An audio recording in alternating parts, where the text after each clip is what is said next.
ডিজিটালাইজেশনের পথে আরেক ধাপ এগোলো চট্টগ্রাম বন্দরের অপারেশনাল কার্যক্রম। চট্টগ্রাম বন্দরের প্রথমবারের মতো চালু হলো এজেন্ট ডেস্ক এবং ভেহিক্যাল ও container digital data exchange system.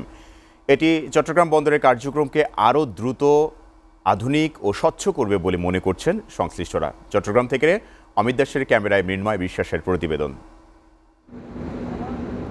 Agent desk মূলত একটি কেন্দ্রীভূত সেবা কেন্দ্র, যেখানে shipping agent, freight forwarder, CNF agent সহ আমদানি রপ্তানি সংশ্লিষ্টরা প্রয়োজনীয় সব দাপ্তরিক কাজ এক জায়গা থেকেই করতে পারবেন।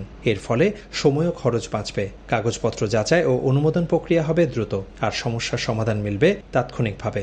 অন্যদিকে নতুন ভেহিক্যাল ও কন্টেইনার ডিজিটাল ডাটা এক্সচেঞ্জ সিস্টেমের মাধ্যমে বন্দরের ভেতরে ও বাইরে চলাচলকারী সব কন্টেইনারবাহী যানবাহন এবং কন্টেইনারের তথ্য নির্ধারিত সময়ে সংগ্রহ ও বিনিময় করা যাবে। এজেন্ট ডেস্ক ও ভেহিক্যাল ও container digital data exchange system উদ্বোধনকালে বাংলাদেশ বিনিয়োগ উন্নয়ন কর্তৃপক্ষের নির্বাহী পরিচালক চৌধুরী আশিক মাহমুদ বিন হারুন বলেন, চট্টগ্রাম বন্দর ঠিকভাবে কাজ না করলে দেশের উন্নয়ন যাত্রা আটকে যাবে। এ সময় সকল পরিকল্পনা সঠিক সময়ে শেষ করারও তাগিদ দেন বিডার নির্বাহী পরিচালক। অ্যাম্বিশন হচ্ছে যে এই ডিসেম্বরের মধ্যে আমরা আমাদের বড় যে পোর্টগুলো আছে সেগুলোর খুব মাইলস্টোন কিছু প্রোগ্রেস করে দিয়ে যেতে চাই, যে কিছু এগ্রিমেন্ট সাইন করে দিতে চাই, কিছু গ্রাউন্ড ব্রেক করা শুরু হয়ে যাবে।